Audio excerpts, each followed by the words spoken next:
안녕하세요. 예수님의 제자 신민수입니다.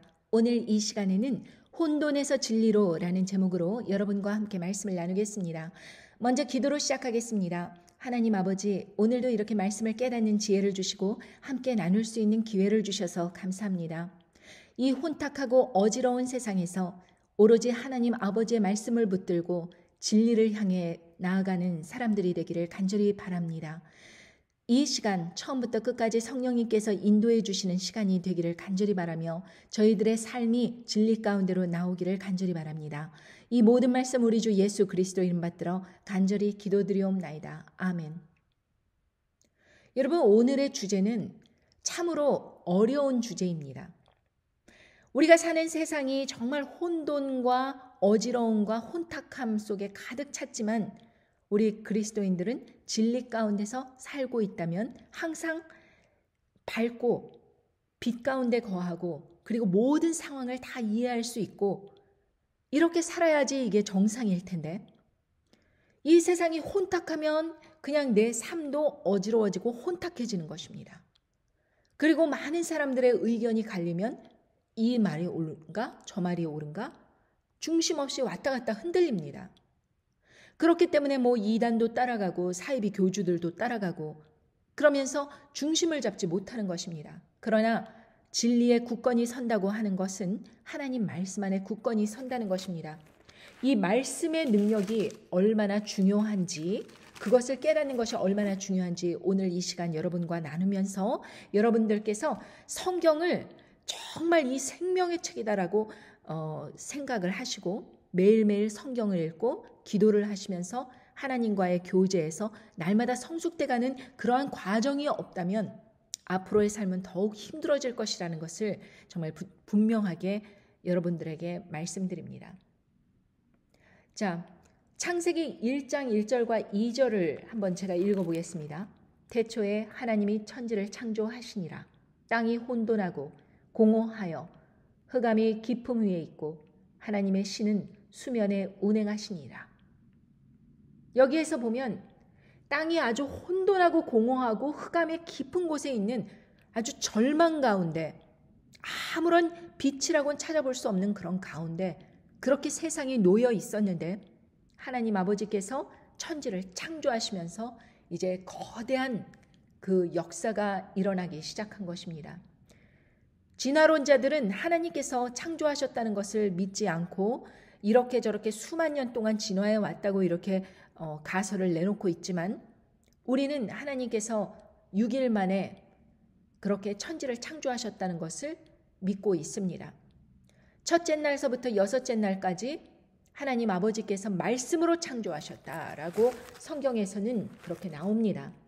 자, 제가 첫째 날서부터 여섯째 날까지 중요하게 포인트만 집어서 여러분들에게 말씀드리겠습니다.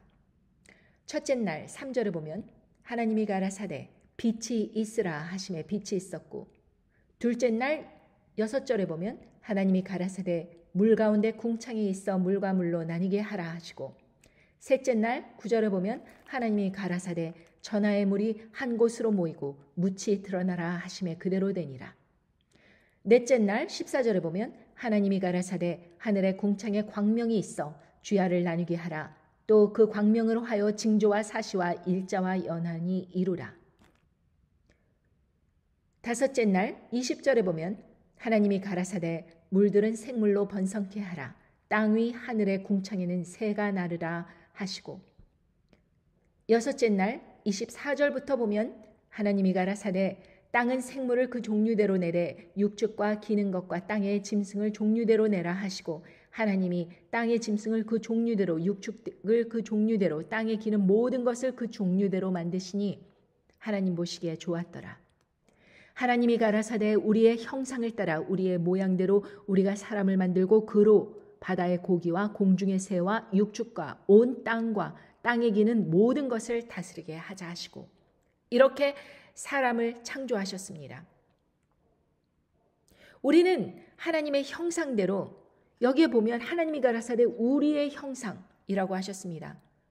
우리라는 것은 삼위일체 하나님, 바로 하나님과 아들과 성령님 이 형상을 따라서 사람을 지으셨다고 하시는 것입니다. 그러므로 우리에게 주어진 그 능력은 정말 무궁무진한 것입니다. 사실 인간에게는 그렇게 모든 것을 다스리는 그런 권능이 있는 것입니다. 이것을 시기한 자가 누구일까요? 바로 마귀 사단입니다. 그렇다면 만약에 이렇게 하나님께서 인류에게 복을 주시고 사람에게 큰 그 권능을 주시고 다스리게 하는 그런 권능을 주셨는데 이것을 빼앗으려고 하면, 이것을 가로채려고 하면 어떻게 하면 될까요? 그렇죠. 말씀에서 멀어지게 하는 거면 됩니다. 하나님의 말씀에 불순종하게 하면 되는 것입니다. 하나님께서는 2장 17절에 보면 선악을 알게 하는 나무의 실과는 먹지 말라. 네가 먹는 날에는 정령 죽으리라 하시니라. 이렇게 명령하셨습니다. 하나님께서는 말씀으로 세상을 창조하시고 인간을 창조하실 때 그냥 로봇 같은 그런 존재를 만든 것이 아니라 선택을 할 수 있는 그러한 자유인으로 만드셨습니다. 마치 아버지와 자녀의 관계처럼요. 만약에 선택을 할 기회조차 없어요. 그렇다면 완전히 자유한 것일까요? 아니죠. 그렇게 나쁜 것을 선택할 수도 있지만 하나님 말씀에 순종하는 그런 순종의 자녀를 원하셨던 것입니다. 그런데 그 단 한 가지 하지 말라는 것, 그 선악과 먹지 말라는 것, 그것을 범죄하게 된 것입니다. 바로 뱀, 사단의 꼬임에 넘어가서. 그래서 어떤 저주가 일어납니까? 3절에 보면 사탄을 이렇게 저주하십니다. 여호와 하나님이 뱀에게 이르시되 네가 이렇게 하였으니 네가 모든 육축과 들의 모든 짐승보다 더욱 저주를 받아 배로 다니고 종신토록 흙을 먹을지니라. 여러분, 배로 다닌다는 것은 아주 비천한 상태입니다. 앞에 나서서 이렇게 정말 당당하게 하는 것이 아니라 비천하게 숨어 다니면서 이렇게 더럽게 생활해야 되는 것입니다.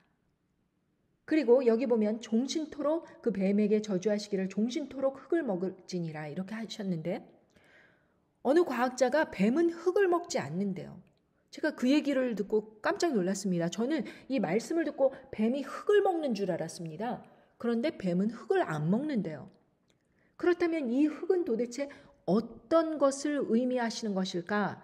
그렇게 궁금해하다가 여기 보니까 여자는 좀 나중에 말씀드리고요. 17절에 보면 아담에게 이르시되 네가 네 아내의 말을 듣고 내가 너더러 먹지 말라 한 나무 실과를 먹었은즉 땅은 너로 인하여 저주를 받고 너는 종신토록 수고하여야 그 소산을 먹으리라. 땅이 네게 가시덤불과 엉겅퀴를 낼 것이라.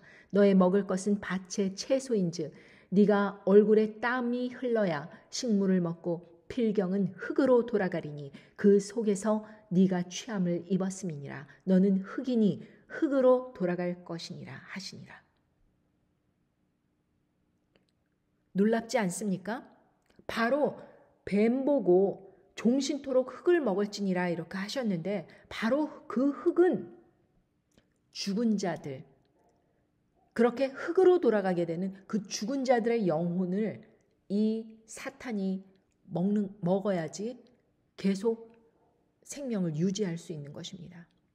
그래서 이 사단은 인간의 영혼을 취하기 위해서 계속 시도를 해야 돼요. 그것이 바로 이 사탄의 먹어야지 사는 것입니다. 그 흙을 먹어야지 자기가 사는 거예요. 그래서 사단은 죽은 자들을 찾아다닙니다. 영적으로 하나님의 말씀에 깨어서 성령님으로 거듭난 사람들이 아닌 세상 사람들, 하나님을 거부하고 불순종하는 그 불순종의 역사가 드러나는 그런 사람들을 계속해서 먹는 것입니다. 그 영혼을. 그래서 흑인이 흙으로 돌아갈지니라. 그렇게 허무하게 그 사람의 인생들이 끝나버리게끔 사단은 계속해서 역사하는 것입니다. 그런데 여기에서 보면 여자에게 내려진 그것이 이게 축복도 되고 저주도 되는데, 내가 15절에 보면 내가 너로 여자와 원수가 되게 하고 너의 후손도 여자의 후손과 원수가 되게 하리니 여자의 후손은 네 머리를 상하게 할 것이요 너는 그의 발꿈치를 상하게 할 것이니라 하시고, 이 구절을 보면서 마리아가 이제 그 동정녀로서 이렇게 예수님을 탄생하게 했으니까 여자의 후손은 아마 예수님일 것이다, 이렇게 말하는 신학자들이 있습니다. 그러나 저는 거기에 좀 이의를 갖습니다. 왜냐하면 여기에서 보면 분명히 하나님이 가라사대 우리의 형상을 따라 우리의 모양대로 우리가 사람을 만들고, 예수님은 여자의 후손이 아니에요. 하나님께서 천지를 창조하실 때부터 말씀으로 창조하셨는데 그 말씀이 바로 예수님이시고, 예수님은 말씀이 육신이 되어 이 땅에 오신 분입니다. 그러니까 여자의 후손이 될 수가 없어요. 여자의 후손은 과연 누구일까요? 그리고 또 예수님께서 그 여자의 후손, 여기에서 말하는 여자의 후손, 이것에 제가 또 의문을 갖는 것은, 그것이 아니라고 생각하는 중요한 이유는 예수님은 마리아의 계보를 통해서 나온 분이 아닙니다.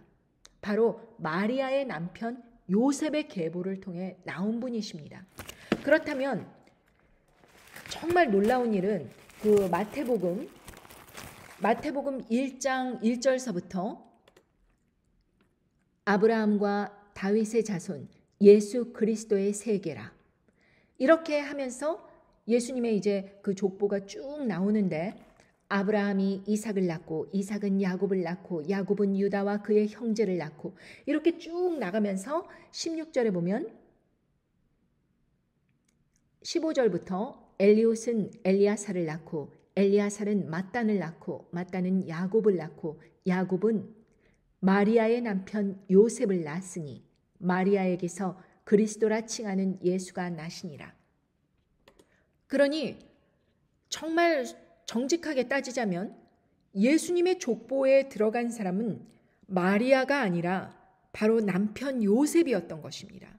그렇다면 여기에서 여자의 후손이라고 이렇게 말을 한다는 것은, 예수님이 여자의 후손이다 이렇게 이야기하는 것은 창조주 되신 하나님과 정말 그의 아들 예수님, 그리고 독생자 예수님, 그리고 성령님을 어찌 보면 모독하는 걸 수가 있어요. 여자의 후손은 그럼 누구일까요? 바로 여자는 누구일까요? 여자와 원수가 되는, 뱀과 사단과 여자는 원수 관계에 있다는 것입니다. 이 세상의 반을 차지하고 있는 여자들이 그렇게 다 예수님을 믿고 그렇게 사단과 원수가 되고 있을까요? 그것도 아니죠. 그렇다면 여기에서 말하는 이 여자는 누구일까? 바로 교회를 말씀하시는 것입니다. 이렇게 처음부터 여자가 이제 남자를 그렇게 유혹하여 그 선악과를 먹게 하지 않았습니까? 그런데 그 여자가 바로 이제는 교회가 되어서 사람들을 살리는 그러한 역할을 하게 되는 것입니다. 그래서 여자의 후손들은 바로 그리스도인들, 예수님을 따르는 그리스도인들이 바로 여자의 후손이고, 여자는 교회를 의미하십니다. 이때는 어떤 사람은 이 여자를 이스라엘이라고 이야기하는 사람들이 있는데, 아니죠. 창세기 때 무슨 이스라엘이 있었습니까? 그때는 이스라엘은 아브라함이 4,000년 뒤에 그렇게 나오고, 그 뒤서부터 2,000년 뒤에 나오고, 그 뒤서부터 이제 아브라함이 이제 계속해서 그 이스라엘 민족의 처음 그 시초로 성경에 등장하는 것이죠. 믿음의 조상으로서. 그 믿음의 조상이긴 하지만 바로 여자는 그 전서부터 있었다. 예수님께서 그렇게 동정녀 마리아의 몸을 통해서 잉태되었듯이 우리는 성령님으로 잉태된 그리스도인들이라는 것입니다. 그래서 여자의 후손이라는 것은 우리는 성령님으로 잉태된 우리가 바로 여자의 후손인 것이죠. 그래서 우리는 계속해서 사단과 원수가 되는 것입니다. 싸워야 되는 거예요. 사단과. 그리고 우리는 그 머리를 상하게 할 것이고 그 사단은 우리의 발꿈치를 상하게 할 뿐인 것이죠. 그런데 여기에서 보면은 요한계시록 12장에 보면은 일맥상통으로 그렇게 여기에서 여자가 등장합니다. 12절에 보면 하늘에 큰 이적이 보이니 해를 입은 한 여자가 있는데 그 발 아래는 달이 있고 그 머리에는 12별의 면류관을 썼더라. 이 여자가 아이를 베어 해산하게 되며 아파서 애써 부르짖더라. 하늘에 또 다른 이적이 보이니 보라 한 큰 용이 있어 머리가 7이요 뿔이 10이라 그 여러 머리에 7 면류관이 있는데 그 꼬리가 하늘의 별 3분의 1을 끌어다가 땅에 던지더라. 용이 해산하려는 여자 앞에서 그가 해산하면 그 아이를 삼키고자 하더니 여자가 아들을 낳으니 이는 장차 철장으로 만국을 다스릴 남자라. 그 아이를 하나님 앞과 그 보좌 앞으로 올려가더라. 이렇게 말씀하셨는데 여기에서도 여자가 등장을 하고 그 여자가 아들을 낳았다고 하면서 그 후손이 등장을 합니다. 그렇다면 동일하게 여기에서 어떤 그 신학자들은 여자가 아들을 낳으니 이는 장차 철장으로 만국을 다스릴 남자라 하니까 예수님을 말씀하신다 이렇게 이야기를 하는데 재차 말씀드렸지만 우리의 형상대로 인간을 그렇게 창조하자고 그렇게 분명히 성경 말씀에 우리의 형상이라고 말씀하셨습니다. 삼위일체 하나님은 창조 때서부터 계속 계셨습니다. 그러니까 여자가 아들을 낳았는데 그 아들이 예수님이다라고 이야기하는 것은 어불성설이라고 말씀드리는 것입니다. 그렇다면 여기에서 여자는 동일하게 창세기에서부터 여자는 계속 교회였습니다. 12장에서도 요한계시록 12장에서도 이 여자가 아들을 낳았다는 것은 교회에서 그러한 중요한 인물이 나온다. 그런데 이는 장차 철장으로 만국을 다스릴 남자라. 그리고 그 아이를 하나님 앞과 그 보좌 앞으로 올려가더라. 이 말씀을 가지고 어떠한 그 환난전 휴거를 외치는 사람들이 이것이 바로 그 이방인 교회라고 그렇게 이야기를 하는데 여러분 이방인 교회 전체가 아이로 표현이 됐다면 지금 성령님으로 잉태된 그런 자녀들이 지금 다 이방인들이 다 하늘로 올라간다면 여기에서 보면은 그 짐승 정권이 등장하면서 17절에 보면 용이 여자에게 분노하여 돌아가서 그 여자의 남은 자손 곧 하나님의 계명을 지키며 예수의 증거를 가진 자들로 더불어 싸우려고 바다 모래 위에 섰더라. 이것은 하나님의 계명을 지키는 사람들이 다 하늘로 올라가 버렸다면 예수님의 증거를 가진 자들이 다 하늘로 이방인 휴거돼서 다 올라갔다 그렇게 한다면 이 17절에 나오는 이 말이 맞지가 않는 것입니다. 그런데 억지로 그것을 환난전 휴거를 주장하려고 하다 보니 이렇게 이 여자가 교회는 맞는데 이스라엘이다 또 이런 이야기를 하고 그렇다면 이 창세기에 나오는 여자가 이스라엘이라는 말이 되겠네요. 그것이 아니죠. 여자는 처음부터 끝까지 교회였습니다. 이 인간을 오히려 돕는 배필로서 인간을 더욱 아름답게 하나님의 말씀대로 순종하며 살게 하는 그런 돕는 배필로 지음받은 그 여자가 그 역할을 제대로 못하고 사단에게 속아서 그렇게 인간을 타락하는 역할을 했으니 그 여자는 이제 교회가 되어서 오히려 하나님으로부터 멀어진 사람들을 끌어올려서 성령님으로 그렇게 잉태될 수 있도록 많은 수고를 하고 그래서 그 사람이 하나님의 사람들로 다시 끌어와야 되는 역할을 맡은 것이 바로 여자로 표현이 됐다는 것입니다. 그러므로 여자 때문에 타락하기도 했지만 이 타락한 사람들을 다시 하나님께로 끌어오는 역할을 하는 그 매개체가 바로 여자인데 바로 교회라는 것입니다.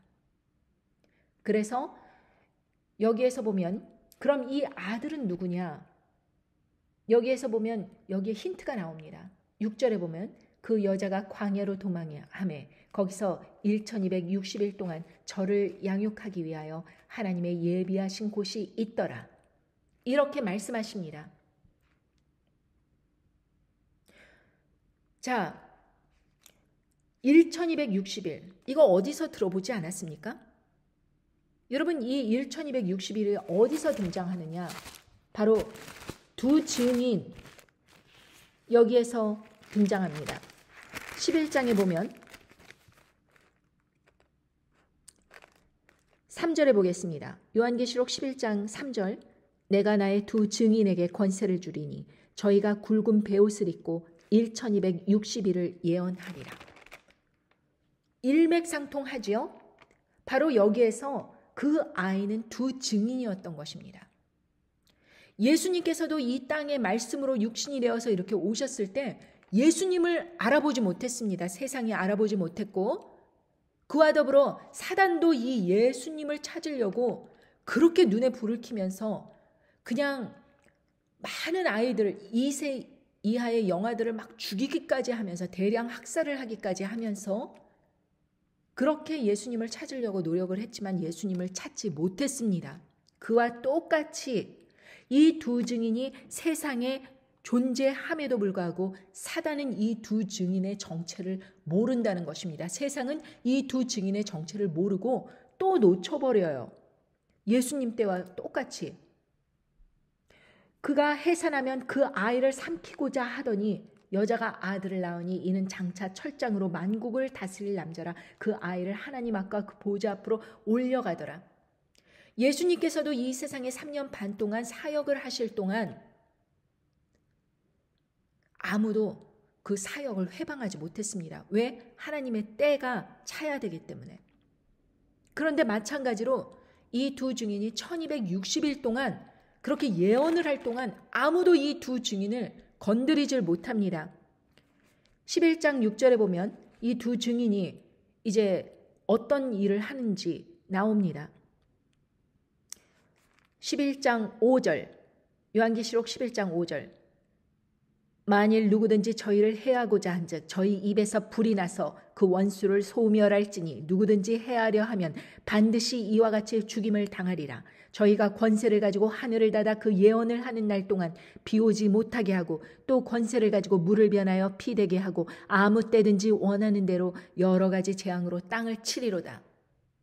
이 두 증인이 등장하면 이 두 증인이 등장하기 전에 이 두 증인을 죽이려고 그렇게 사단 마귀가 눈을 불을 켜고 있지만 찾지 못한다는 것입니다. 그리고 막상 이 두 증인이 세상에 딱 등장하는 그 시기가 오면 건드리질 못해요. 1260일 동안 예언할 동안 그 해하려고 하면은 그 해하려는 그 세력을 갖다가 입에서 불이 나와서 그 원수를 소멸해 버린다는 것입니다. 지옥불의 그 권세로 그냥 소멸해 버린다는 것입니다. 그러니까 얼마나 어마어마한 능력을 가지고 이 두 증인이 사역을 하느냐. 말씀으로 천지를 창조하셨듯이 하나님께서 이 두 증인에게 그러한 권능의 말씀을 주시기 때문에 사단 마귀가 그 앞에서 그냥 그 정체가 드러나기 전에는 눈에 불을 켜고 찾으려고 그러다가 일단 놓쳐버리니까 하나님 앞으로 쫙 올려가니까 하나님께서 그 입에 권능을 넣어주시는데 그 입에서 불이 나와서 원수를 소멸해버린다는 것입니다. 그리고 누구든지 깨작깨작 조롱하고 해하려고 하면 바로 그냥 하나님께서 그 능력으로 말씀의 능력으로 소멸해버리는 거예요. 그러니까 함부로 대항하지를 못하는 것입니다. 그런데 저희가 그 증거를 그 두 증인이 그 증거를 마칠 때 7절에 보면 무적행으로부터 올라오는 짐승이 저희로 더불어 전쟁을 일으켜 저희를 이기고 저희를 죽일 터인즉 저희 시체가 큰 성길에 있으니 그 성은 영적으로 하면 소돔이라고도 하고 애굽이라고도 하니 곧 저희 주께서 십자가에 못 박히신 곳이니라. 백성 족속과 방언과 나라 중에서 사람들이 그 시체를 사흘 반 동안 목도하며 무덤에 장사하지 못하게 하리로다. 이 두 선지자가 땅에 거하는 자들을 괴롭게 한 고로 땅에 거하는 자들이 저희의 죽음을 보고 즐거워하고 기뻐하며 서로 예물을 보내리라. 이 두 증인은 세상 사람들이 다 싫어해요. 물론 성령님으로 거듭난 그런 사람들에게는 큰 용기가 되고 양육을 받고 그 말씀에 따라서 준비를 하고 이러한 정말 그 대장 같은 그런 존재이겠지만 세상 사람들은 이 사람들을 너무 싫어하는 것입니다. 그런데 11절에 보면 3일 반 후에 하나님께로부터 생기가 저희 속에 들어가매 저희가 발로 일어서니 구경하는 자들이 크게 두려워하더라. 3일 반 후에 예수님이 부활 승천하셨듯이 십자가 못 박히시고 난 다음에 3일 반 만에 부활 승천하셨듯이 이 두 증인도 예수님의 그 가셨던 전철과 똑같이 그렇게 짐승에 의해서 죽임을 당하고 결국에는 승천하게 되는 것입니다. 하나님으로부터 생기가 저희 속에 들어가 발로 일어서면서 부활하는 것입니다. 첫 번째 부활이 이때 일어나는 것입니다. 그러니 여러분, 하나님의 말씀은 너무나도 능력이 있어서 앞으로 짐승 정권이 설 것이라고 말씀을 하셨으면 그대로 되는 것입니다. 환난전 휴거를 외치면서 이 여자가 이스라엘이고 그 이스라엘에게서 태어난 사람들이 마치 이방인 교회인데 이방인 교회가 하늘로 올라가고 이러한 말장난 같은 그러한 말을 전하는 사람들은 다 하나님께서 심판을 하실 것입니다. 왜냐하면 이 두 증인이 지금은 누군지 몰라요. 그렇지만 이 두 증인이 그렇게 일단 세상에 드러나게 된다는 것은 바로 이미 세상에 핵폭탄 같은 그런 엄청난 일이 벌어지고 짐승 정권이 서기 전에 이 증인들이 서게 됩니다. 제가 말씀으로 이렇게 계산을 해봤더니 약 그 멸망에 가증한 것이 거룩한 곳에 서면서 3년 반 후에 짐승 정권이 들어섰는데 이 두 증인은 2년 10개월 정도 됐을 때 이 두 증인이 세상에 등장을 하게 됩니다. 그런데 이 세상에 이 두 증인이 등장하기 전에 어떠한 일이 일어나야 정말 사람들의 마음이 이렇게 하나님을 대적하는 그런 상황이 될까 생각을 해보았더니 이 두째인에서 이제 서로가 서로를 죽이게 하는 그런 큰 칼이 임하는 그런 사건, 그리고 음녀 바벨론이 짐승 정권에 의해서 무너지는 그 사건, 그것이 일어나야지 사람들이 이제 패닉 상태에 빠지는 것입니다. 핵폭탄이 터져서 전 세계 4분의 1의 땅에, 그것도 저는 그냥 80억 인구 중에서 한 20억 인구가 아닐까 생각을 했는데 땅의 4분의 1이라고 한 것으로 보아 음녀 바벨론이 장악을 하고 있는 그런 나라와 그리고 지역은 굉장히 인구 밀도가 높은 지역입니다. 예를 들면 음녀 바벨론 세력이 장악을 하고 있는 다보스 포럼이라든가 일루미나리 그리고 프리메이슨 이런 것은 서부 세계에서 유럽 쪽 그리고 한국에서도 싱가포르, 대만 그리고 한국, 일본 이런 데 그리고 UAE, 중동 지역 그러니까 이런 아주 발달되고 상업이 활발하고 엄청나게 인구 밀도가 높은 그런 지역들에 핵폭탄이 떨어진다는 것입니다. 그래야지 음녀 바벨론이 일시간에 망한다는 것입니다. 그러니 시골 지역으로 가는 것 안전합니다. 뭔가 사람들이 많이 살지 않고 음녀 바벨론이 별로 신경 쓰지 않는 그런 티벳 고원 같은 그런 뚝 떨어진 좀 번성하지 않고 인구 밀도가 아주 낮은 곳 그리고 비옵시오 주사 접종이 아주 낮은 곳 그런 곳은 음녀 바벨론 세력이 그렇게 장악하고 있지 않다는 증거이기 때문에 그런 지역은 안전하다는 것입니다. 그리고 짐승 정권이 서기 전에 첫 번째 짐승이 누가 될 것이며 두 번째 짐승이 누가 될 것인지 여러분들에게 말씀드린 적이 있습니다. 특히 그 첫 번째 짐승이 등장하는 그 지역과 그리고 두 번째 짐승이 앞으로 대선을 통해 장악하게 될 그 지역, 미국 동부 그 지역, 거기는 이제 그 활동 영역이 활발해져야 될 테니까 오히려 사단이 권세 잡은 곳이긴 한데 짐승 정권이 들어서는 그 첫 번째 짐승과 두 번째 짐승이 일어서는 그 지역은 오히려 핵폭탄의 영향을 적게 받는다 이것입니다. 그러니까 여러분 하나님 아버지의 말씀을 잘 상고해 보면 내가 어디로 가야 될지 그것에 대해서 이 어떠한 안목이 생기는 것입니다.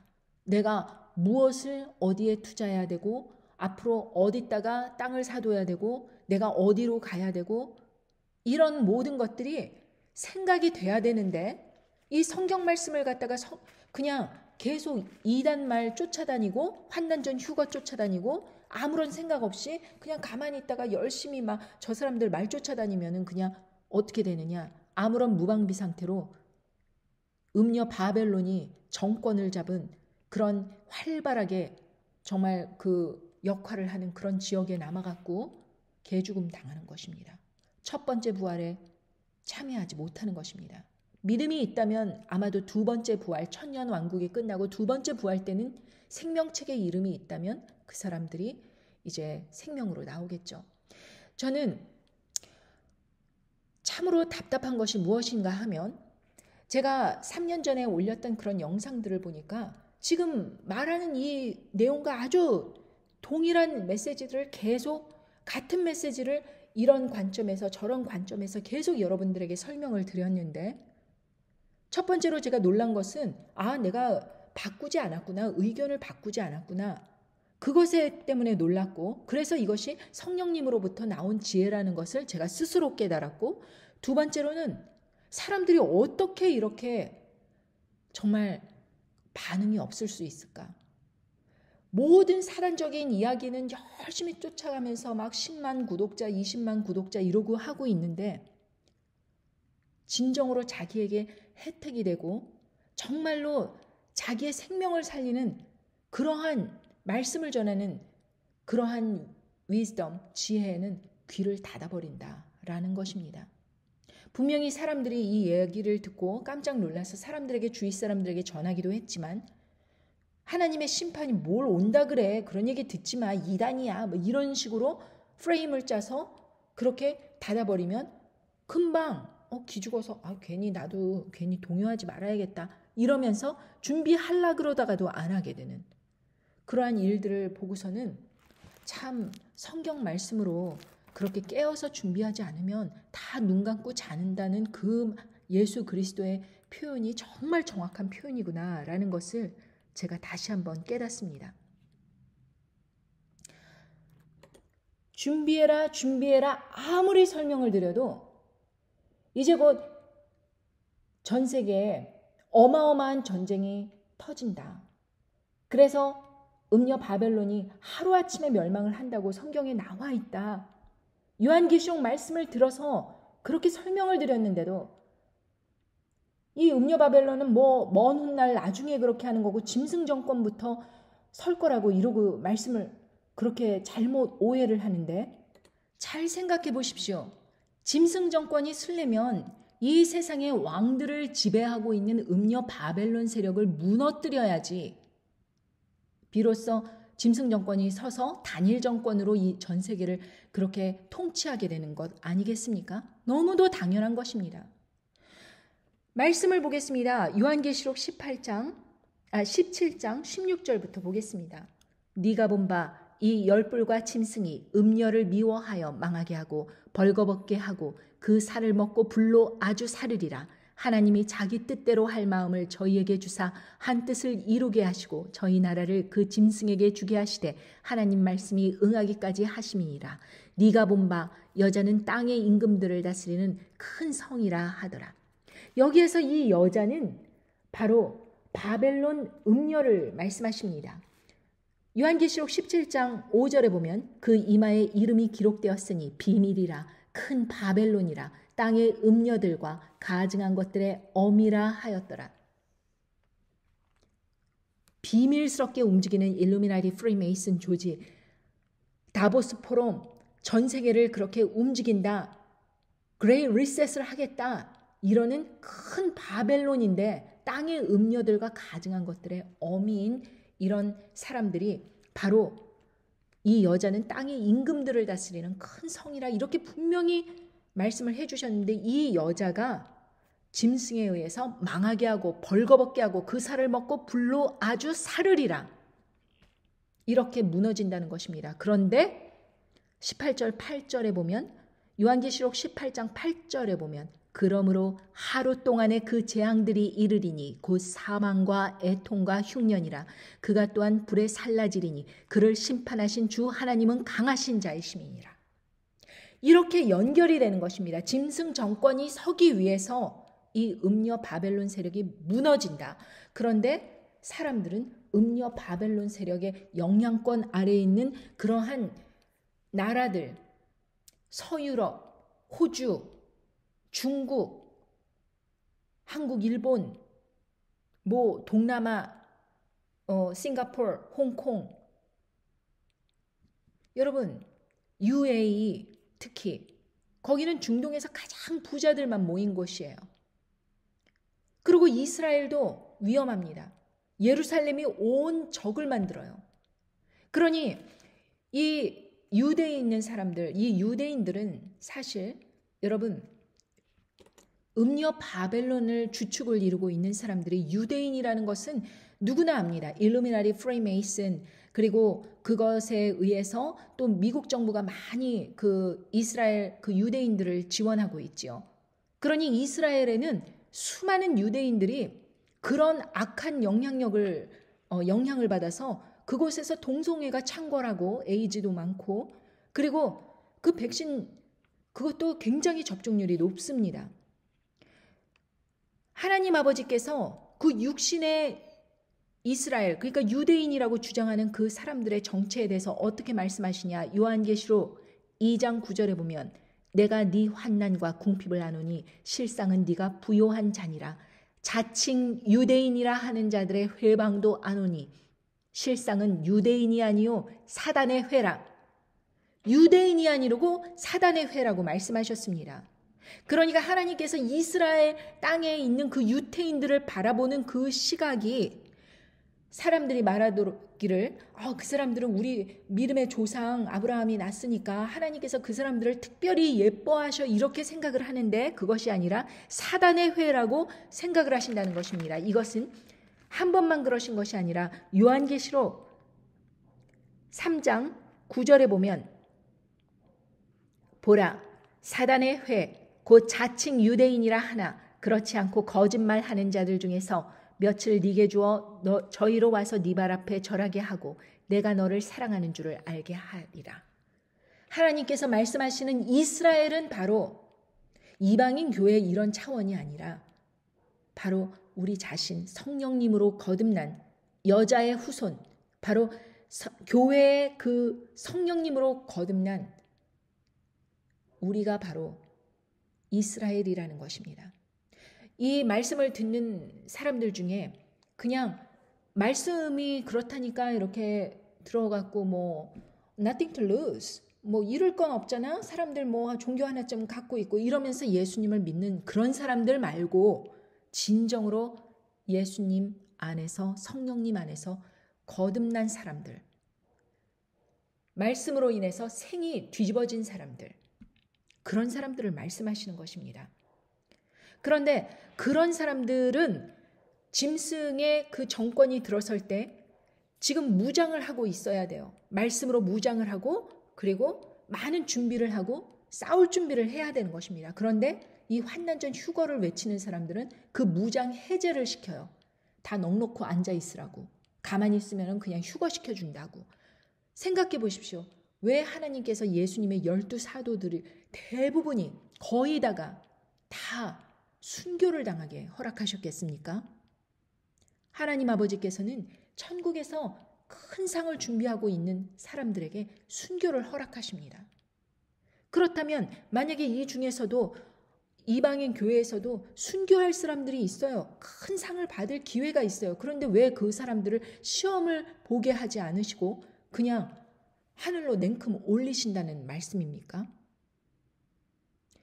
지금도 넘어지고 자빠져서 세상과 믿음을 왔다리 갔다리 혼돈하고 있는 사람들이 정말 알곡과 가라지들을 나눠야 될 그런 시기에 있는데 왜 그 엉뚱한 사람들을 갑자기 하늘로 올리신다는 것입니까? 이런 발상 자체가 바로 사단이 뿌리는 것 아니겠습니까?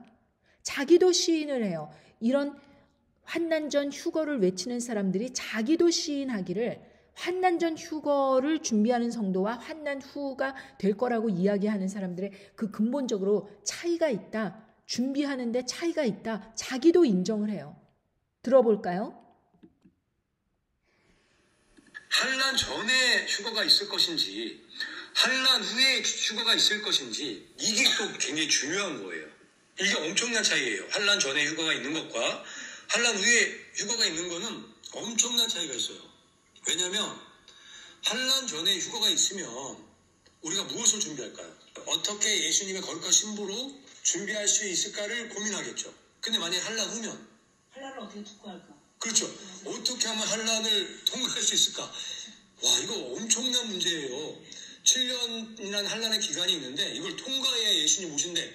이게 통과할 가능성도 조건이와 너무 큰 숙제를 주셨어 이거.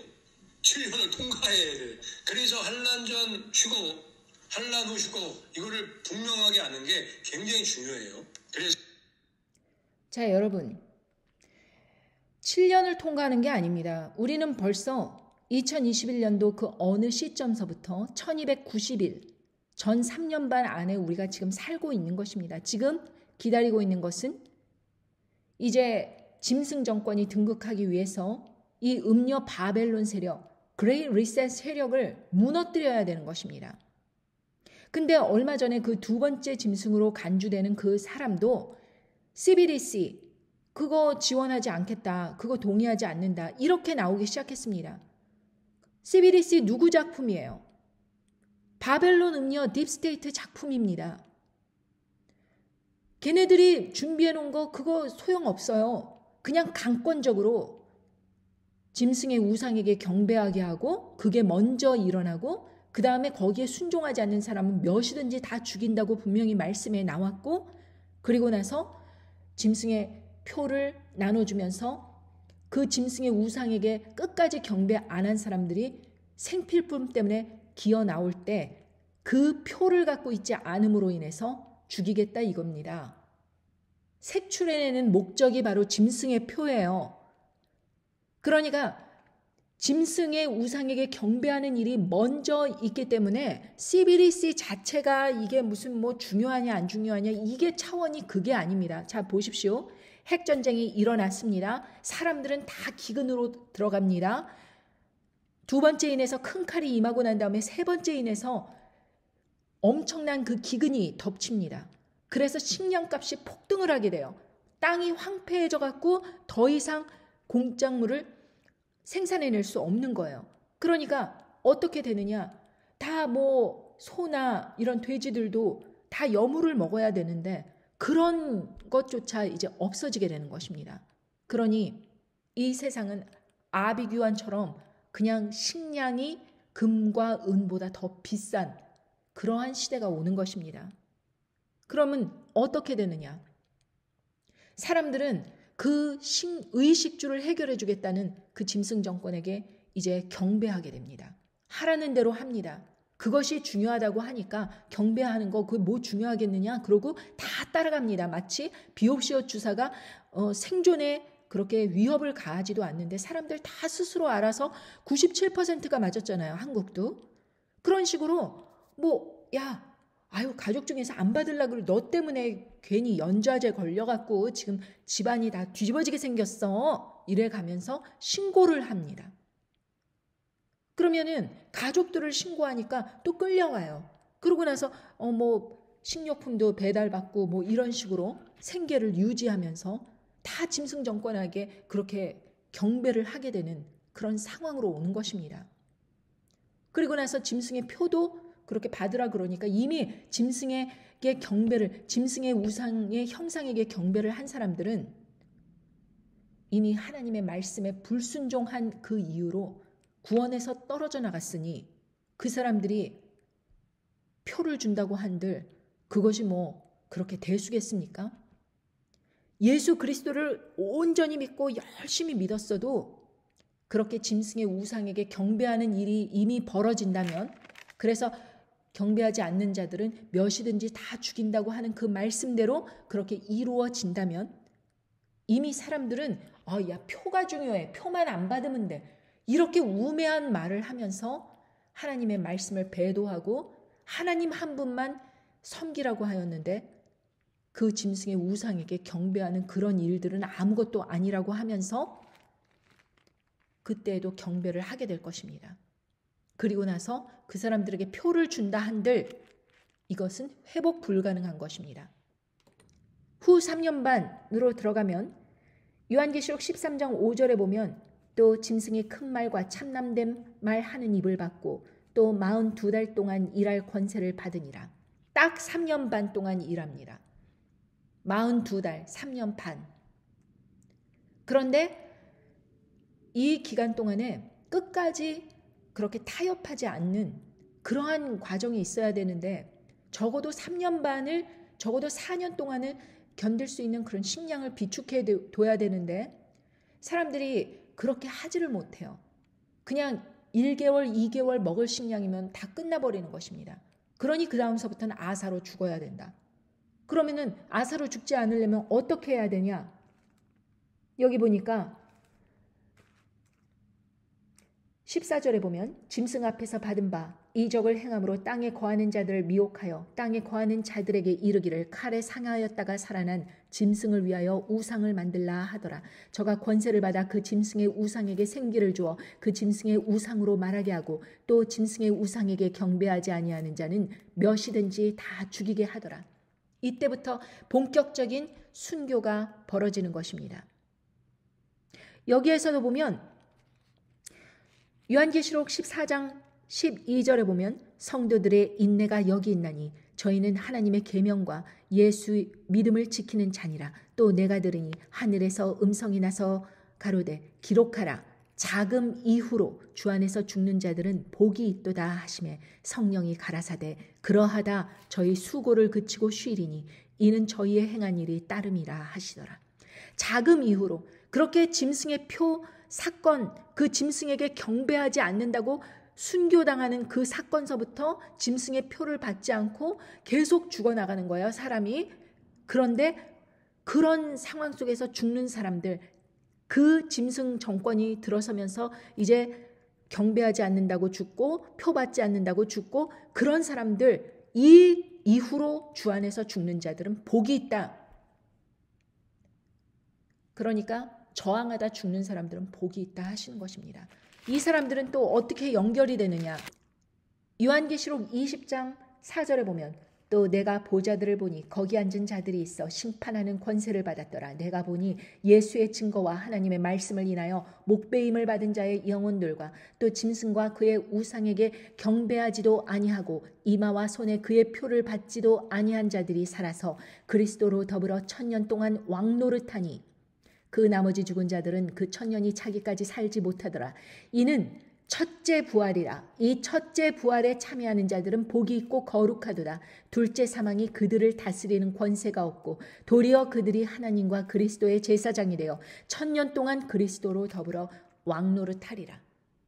여러분, 이렇게 왕노릇할 수 있는 기회가 있는데, 끝까지 저항을 하면 그 기회가 있는데 왜 하나님께서 사랑하시는 자녀들을 그냥 후딱 하늘로 올려보내신다는 이런 논리가 여러분들 귀에는 그게 합당하다고 보십니까? 이 첫 번째 부활에 참여하는 자들이 될 수 있기를 기대하시는 것이 하나님의 뜻입니다. 그리고 이 채널의 목적입니다. 여러분, 짐승 정권을 피해서 도망 다닐 생각을 하는 것이 아니라 이 짐승 정권이 누구인지, 그리고 그 짐승 정권이 시키는 일들, 짐승의 우상에게 경배하라, 그런 일들 있으면 할 수 없다. 끝까지 저항하고, 그리고 나서 표를 주는 거, 그 사건 끝까지 저항하는 것입니다. 그런데 그냥 다 돌림받고 하니까 준비 안 해도 된다. 그러면서 지도 인정해요. 준비 자체가 틀려진다. 뭐 예수의 신부들로 휴거 신부들로 뭐 준비를 한다 그러는데 무슨 준비를 해요? 뭐 옷 예쁘게 입으면 그게 준비하는 겁니까? 말도 안 되는 소리를 하고 그렇게 지금 급하게 정말 내 자신을 총력을 다해서 나와 내 가족들이 끝까지 이렇게 저항할 수 있도록 자기 자신을 준비해야 될 시간이 점점 줄어들고 있는데 3년 동안 저는 똑같은 이야기를 해왔습니다. 2021년도 초부터. 그런데 2024년도 초가 됐어요. 3년이 됐어요. 그런데도 하나도 변하지도 않고 정말 아주 극소수의 몇몇 사람들만 잠에서 깨어 따르기 시작한 것을 봅니다. 아주 작은 차이입니다. 예수님께서 12 제자들을 데리고 다니시면서 그 12 제자가 다 순교하는 것을 제가 이렇게 보았듯이 사도 요한만 빼고요. 그래서 요한계시록을 끝에는 쓰게 된 것입니다. 이 사람을 제외하고는 대부분 죽음을 당했습니다. 처형을 당했습니다. 그 요한계시록 쓴 요한도 바모섬에서 끝까지 예수님을 끝까지 믿음을 변절하지 않고 요한계시록을 쓰게 된 것입니다. 그러므로 이거 정말 만만한 싸움이 아니라는 것을 자각을 하고 하나님 말씀에 똑바로 쓴다는 것은 이 죽고 살기의 문제다라는 것을 인식하셔야 돼요. 그냥 예나 지금이나 똑같습니다. 하와처럼 그 여자가 사단의 유혹을 받아갖고 선악과를 갖다가 남자에게 건네줬듯이 그런 거짓된 여성이 되면 똑같이 선악과를 앞뒤 분별 못하는 사람들에게 먹이는 거나 똑같습니다. 거짓 교회는 예나 지금이나 똑같은 일을 하고 있어요. 선악과 먹어라 이러면서 비옵시오 주사도 맞게 하고 이제는 짐승 정권이 등극하면은 거기에 대한 준비도 못하게 하고 탁상공론 같은 세상 말만 주절거리고 이러면서 본인들이 굉장히 거룩한 사람이라고 목소리만 내리깔면 그게 거룩해지는 것입니까? 바벨론 사건 때도 어땠습니까? 똑같았습니다. 사람들은 다 자기가 그 말하는 그 명분을 가지고 사단 마귀는 그냥 명분 없이 일하는 그런 허술한 존재가 아닙니다. 명분이 있어요. 창세기 11장 11절 1절서부터 보겠습니다. 온 땅의 구음이 하나이요 언어가 하나이었더라. 이에 그들이 동방으로 옮기다가 신할 평지를 만나 거기 거하고 서로 말하되 자 벽돌을 만들어 견고히 굽자 하고 이에 벽돌로 돌을 대신하여 역청으로 진흙을 대신하고 또 말하되 자 성과대를 쌓아 대 꼭대기를 하늘에 닿게 하여 우리 이름을 내고 온 지면에 흩어짐을 면하자 하였더니 여호와께서 인생에 쌓는 성과 대를 보시려고 강림하셨더라. 자 보십시오. 여기에서 이 바벨탑을 쌓게 된 동기 성과 대를 쌓아서 꼭대기를 하늘에 닿게 하여 우리 이름을 내고 온 지면에 흩어짐을 면하자. 뭐 대의 명분은 이렇습니다. 노아의 방주 사건을 지켜보면서 그렇게 홍수로 가장 높은 산 꼭대기까지 다 잠겼으니 이렇게 높은 거를 쌓아서 하늘에 닿게 하자. 뭐 이렇게 하면서 자기들의 이름을 내면서 그렇게 뭐 이렇게 흩어지는 거 면하고 대동단결하자. 단결하자. 인류끼리 으쌰으쌰 하면서 단결하자. 얼마나 지금 우리 일상에서 엄청난 사람들이 우리 힘을 합칩시다. 힘을 합칩시다. 맨날 여기저기서 서로 각자의 이해관계에 있어갖고 힘을 합치자 그래요. 그런데 그 힘을 합쳐서 그냥 조그맣게 일을 하는 게 아니고 아주 거대한 사업을 하는 것입니다. 하늘에 닿게 하자. 여러분 이것은 굉장히 중요한 의미를 갖고 있습니다. 아주 여태까지는 그냥 허술한 그런 것이 아니라 벽돌을 견고히 구워갖고 그 돌을 엉성하게 쌓는 게 아니고 아주 벽돌로 딱 반듯하게 해서 역청으로 진흙을 대신한다는 것은 그냥 이렇게 흩어질 수 있는 그런 진흙이 아니라 역청 아주 단단하게 이어서 만드는 것입니다. 그 옛날에 이런 테크놀로지가 있었는 게 참 놀라운데 하늘에 닿게 하자고 한 것입니다. 여기에서 보면 9절에 보면 하나님께서 이 8절에 보면 여호와께서 거기서 그들을 온 지면에 흩으신 고로 그들이 성 쌓기를 그쳤더라. 그러므로 그 이름을 바벨이라 하니 이는 여호와께서 거기서 온 땅의 언어를 혼잡케 하셨음이라. 여호와께서 거기서 그들을 온 지면에서 흩으셨더라. 여러분, 왜 하나님께서 이렇게 이 바벨탑 쌓는 것을 멈추게 하시면서 그 바벨이라고 부르셨을까? 여기서 바벨의 뜻은 혼돈이라는 뜻입니다. 혼잡하다. 이렇게 그 흩으셨다는 것입니다. 혼돈을 가져와서 서로의 언어가 통하지 않게 된 것입니다. 그런데 여기에서 보면 바벨이라는 또 다른 뜻이 있습니다. B-O-B. 이것은 문이라는 뜻이고 El이라는 것은 신이라는 뜻입니다. 그러므로 바벨은 신의 문이라는 뜻이 있습니다. 사람들을 그냥 목적 없이 그냥 탑만 높게 쌓는 것이 아니라 하늘에 닿게 하여 이렇게 말을 하면서 바로 이 영적인 세계의 문을 뚫어버린다면 이 능력, 하나님께서 가지고 계신 그 능력을 사람들로 하여금 취하게 하면서 이 대동단결하여 인류가 그 취해온 그것을 가지고 사단이 지배를 하려고 하는 것입니다. 자기가 할 수는 없어요. 배로 기어다닙니다. 그렇게 뒤에서 움직여야 돼요. 그런데 흙을 먹는다고 했으나 사단의 종노릇하는 그 사람들을 시켜서 그냥 어리버리한 사람들을 다 이렇게 우매하게 만들어서 대동단결하게 하여서 명분은 좋아요. 하늘에 닿게 하자. 신의 문을 들어가자. 이것입니다.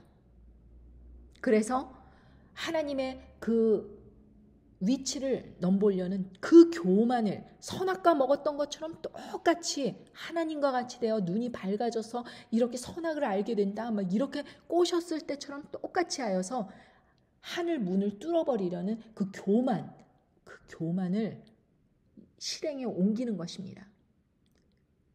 하나님의 이름의 영광을 위해서 살아가는 것이 아니고 자기들의 이름을 내자고 자기의 영광을 추구하는 것입니다. 그래서 이 언어가 통일된다는 것은 이렇게 위험한 것입니다. 사단의 종노릇할 수 있다는 거기 때문에요.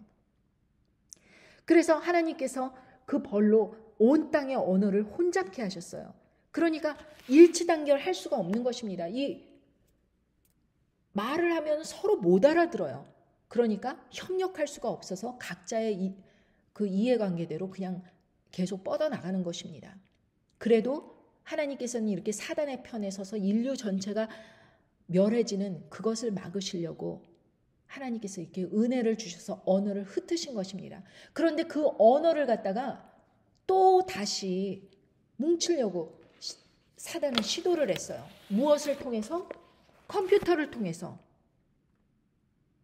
여러분, 컴퓨터를 통해서 인간의 언어가 하나가 됐습니다. 왜냐하면 컴퓨터 랭귀지는 이집트에 가나 유럽에 가나 미국에 가나 중국에 가나 한국에 가나 다 똑같아요. 컴퓨터 랭귀지는. 그 컴퓨터 언어를 통해서 하나님의 대적하고 또 신의 문으로 들어가려는 그 시도를 또 하고 있는 거예요. 컴퓨터 언어가 뭐예요? 0과 1로 배열만 틀리게 하고 이런저런 기호로 그렇게 프로그램을 짜는 거 아닙니까? 그러니까 이 물질 세계인 이 세계에서 영적 세계를 뚫어버리려는 그 시도를 하는 거예요. 그리고 요즘에 양자역학이라는 것이 있지 않습니까? 물질인 입자와 영적 그 에너지인 그 에너지, 그러니까 입자와 에너지의 영역을 통일시키려는 그런 시도를 하고 있어요. 그래서 입자에서 에너지로, 에너지에서 입자로 이것을 이제 그 분계점을 나눠버리게 된다면, 분계점을 뚫어버리게 된다면 바로 이 물질 세계가 영적 세계로 들어갈 수 있는 그 신의 문을 뚫게 되는 그것으로 시도를 또 하는 거예요. 이 분계점이 깨짐으로 인해서 어마어마한 에너지가 이제 폭발하게 되고 이 양자 컴퓨터 이것을 통해서 어마어마한 그러한 것을 이제 담을 수 있는 거예요. 인풋을 생각해 보세요. 입력을 생각해 보세요. 너무나도 길고 복잡하고 지루하고 정말 그렇습니다. 그렇지만 아웃풋, 출력은 어때요? 그냥 빠르고 반복적이고 깔끔하고 오류가 없고 순식간입니다. 그리고 대량으로 생산할 수 있는 것입니다. 그렇기 때문에 이 컴퓨터를 통하여서 또 인터넷을 통하여서 사람들의 그 모든 그 여러 가지 각기 다른 그 모든 인생관을 그냥 플랫폼에서 다 이렇게 서로 공용하게 하면서 하나 되자, 이런 메시지를 이제 뿌리고 있는 것입니다. 그렇게 된다면 짐승 정권이 들어설 때 이 컴퓨터와 인터넷과 그리고 이 양자 컴퓨터 이런 모든 시스템을 통해서 순식간에 세계를 하나의 언어로 묶어서 그렇게 순식간에 사람들을 지배할 수 있게 되는 것입니다. 이 시스템이 이미 구축이 돼 있어요. 구축이 돼 있으니까 이제 짐승 정권이 하나로 통일시켜서 전 세계를 다스린다고 하더라도 이 전 세계 그 한 사람 한 사람들이 다 이 어마어마한 데이터를 품을 수 있는 이 양자 컴퓨터 여기에 다 그 일상이 다 노출이 되는 것입니다. 그렇게 되면 어떻게 되느냐? 이 표를 받지 않으면 꼼짝을 할 수 없는 그런 세계로 진입한다는 것입니다. 이미 다 시스템이 구축이 됐어요. 그러니까 음료 바벨론은 더 이상 이용 가치가 없으니까 처단해버리고 짐승 정권이 들어서서 빨리 이제 한 일에 7년 2개월에서 벌써 반 가까이가 지나갔으므로 이제 남은 기간이 4년 그 정도뿐이 안 남은 거예요. 그러니 여러분이라면 어떻게 하겠습니까? 4년 몇 개월 이렇게 남았으면 순식간에 사람들을 타락시키기 위해서 이 바벨탑을 이제 다 쌓을 수 있도록 시스템을 해놨으니까 사람들을 순식간에 타락시키면은 이 아담과 그 남자와 여자가 최초에 창조되었을 때 타락을 했듯이, 그리고 그 바벨탑을 쌓으면서 그렇게 타락을 해서 심판을 받았듯이, 노아의 홍수로 인하여서 또 심판을 받았듯이 계속해서 심판이 벌어지고 있는데도 불구하고 사람들은 깨닫지 못하고 이번엔 틀려. 이번에는 주식도 우상향이고 세상이 멀쩡히 돌아가고 있고 그냥 비옵시오 주사는 그냥 하나의 해프닝이고 이제 나중에 전염병 오면은 또 맞으면 되는 거고 이러면서 안일하게 이렇게 계속해서 살아가고 있는 것입니다. 여러분, 우리가 얼마나 위험한 시대를 살아가고 있는지, 얼마나 준비할 기간이 줄어들고 있는지 이것을 생각한다면 여러분께서 진리의식으로 깨어서 하루빨리라도 나오십시오. 그리고 이 영상을 사람들에게 전해주시고 함께 준비해야 된다. 이렇게 말씀을 전해주시는 그 역할만이라도 감당하셔야 됩니다.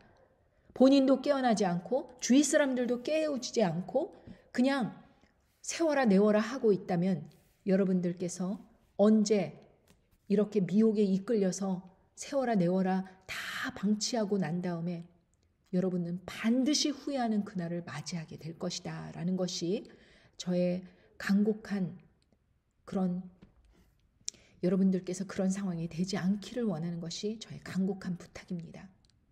지금까지 함께 말씀을 들어주셔서 감사드리고, 그리고 여러분들께서 듣고 잊어버리는 그런 것으로 나오지 말고 정말로 때가 얼마 남지 않았다는 것을 깨닫고 준비하시기 바랍니다. 그리고 이 영상을 될 수 있으면 많은 사람들에게 전해주시기 바랍니다. 그리고 여러분들께서 기도하실 수 있는 분들, 정말 성령님 안에서 거듭나신 분들, 그분들은 지금 세월이 어떻게 돌아가는 상황인지 여러분들 모두 깨달아 아실 것입니다. 그러므로 여러분들께서 정말 이렇게 기도하시고 여러분들이 언제까지 준비할 수 있는 기간이 있는지, 언제 그 짐승 정권이 들어서게 될 것인지 성령님께 여쭤보시기 바랍니다. 그리고 그것을 댓글로 남겨주시기 바랍니다. 그러면은 제가 그것을 비밀 댓글로 하여서 제가 참고하겠습니다. 왜냐하면 저는 여러분들께서 뭐 저와 함께 뭐 다 동의해 달라는 것이 아닙니다. 저는 여러분들께서 성령님으로부터 직접 어떠한 그 위기 상황인 것을 저처럼 들으시기 원하는 그런 바람이기 때문입니다. 그냥 저 사람 저렇게 이야기하는가 보다. 그러고 끝나지 마시고 여러분들이 진정으로 성령님 안에서 거듭나셨다면 여러분들도 성령님으로부터 같은 음성을 들으리라는 것이 저의 확신이기 때문에 여러분들께서 그렇게 기도해 보시고 댓글로 남겨주시고 여러분들의 간증 그런 것이 있으면 나눠주시고 또 기도 제목 있으면 나눠주시고 그렇게 하시기 바랍니다. 오늘 하나님 아버지 안에서 정말 깨닫고 성령님 안에서 움직이시는 행동으로 옮기시는 테이크 액션 하시는 그러한 진리의 군사들, 용사들이 되시기를 간절히 바랍니다. 안녕히 계세요.